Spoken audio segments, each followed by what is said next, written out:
As states move to lift the restrictions on elective surgery, Victoria remains the odd man out, and Victoria Premier Daniel Andrews is intent on adopting a wait-and-see approach because of COVID. Now, it's an approach surgeons across the state maintain as dangerous and a strategy threatening the lives of Victorians in need of critical surgical attention. Joining us today to discuss how dire the situation has become and the impact it's having on Victorians and the health system is the Royal Australian College of Surgeons Victorian Chair, Dr. Matthew Hadfield. Good morning, Doctor. Good morning, good to be with you. Now, the College of Surgeons has had a meeting with the Victorian Government and expressed their concerns. Did the government pay attention and were they receptive to the concerns expressed? Look, we've had more than one meeting with the government. We have continued meetings with the government at all levels. And yes, I mean, the concerns we expressed are that we're getting past the Omicron wave. The Omicron wave has hit our public hospitals, particularly harder than ever before. I don't think there's any question about that. But we're now coming out the other side and stabilising. And Victoria, as a state, has had the longest and most severe surgical restrictions throughout the pandemic. The time has come to start treating the surgical patients that have been waiting longer and longer and longer. Now, prior to the pandemic, there were some 50,000 Victorians on the waiting list, and I think reporting says it's blown out to about 80,000. How will we catch this list up?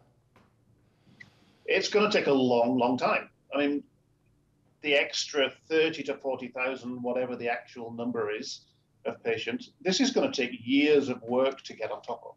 I mean, that's what we're hearing. And it's not something that's ever been done before. The problem is this is a system where there aren't spare surgeons, nurses, anaesthetists. There aren't spare operating theatres. There isn't spare time. We don't keep that in reserve just in case. So the questions we now got to answer is this extra surgery. Who's going to do the surgery? Where are we going to do it? And when are we going to do it? So that's a whole new planning situation.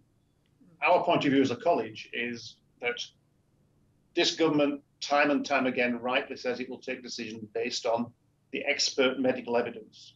So what I would say as a surgeon and what we would say as a college is that when it comes to surgery, the surgeons and the Royal Australian College of Surgeons are the expert medical evidence. Let's get together right at the beginning and plan and use the evidence and our experience to make those plans. Now, the term elective surgery is a bit misleading. It's a bit of a misnomer for the general public and the layperson. Yeah. This is just scheduled surgery. It's surgery that's not done when you show up at hospital. Yeah, it's a real problem, isn't it? I mean, when you're working in the system as surgeons, as hospitals, we know what elective surgery means. It's a convenient term to use. I think it's interesting, even on the government website, if you go to the health information websites, the definition of elective surgery is surgery that can be delayed by at least 24 hours. So some of this surgery is absolutely essential surgery, just doesn't need doing today. And I think we have to make that point really clearly. This isn't optional surgery. This is planned surgery that is essential surgery. And the Cancer Council released a frightening report saying that the number of interventions, investigations and surgical operations that have been delayed is seeing Australians walking around with cancers that should have been surgically attended to and aren't. Yep. And that's absolutely true. You're finding that cancers are being treated later than they would normally be and presenting at a later stage. The pandemic's affected the whole cancer treatment pathway. What as a college I want to make clear as well, though, is it's not just cancer. It's all serious conditions. Cancer hits the headlines and it's really important. But many, many surgical specialties have equally vital operations to do for their patients, and those patients are delayed as well. We saw the government quickly attend to the IVF after an impassioned and emotional plea by the one lady hit the headlines. What do we need to do to get that sort of attention on the people that are living with chronic pain and, you know, just situations where they just shouldn't be in? Yeah, I think what we can take out of that and press is our argument that what the IVF issue showed is that there are facilities that aren't contributing to the COVID response. That was the argument. Well, our argument is that we don't want to take away anything that's responding to COVID because we won't be able to carry out surgery if COVID continues at high levels. But within our surgical facilities, there are large areas of those that aren't contributing to the COVID response. Let's get them back doing surgery as soon as possible. Now, Premier Andrews has been in charge of the health system for 12 out of the last 16 years. Has there been any meaningful advancement or improvement in any way? Well, I can only speak for 10 of those years because I've only been working in the Victorian system for the last 10 of those years. The hospital system, as are many around Australia and around the world, is becoming increasingly stretched. There are more demands on the system.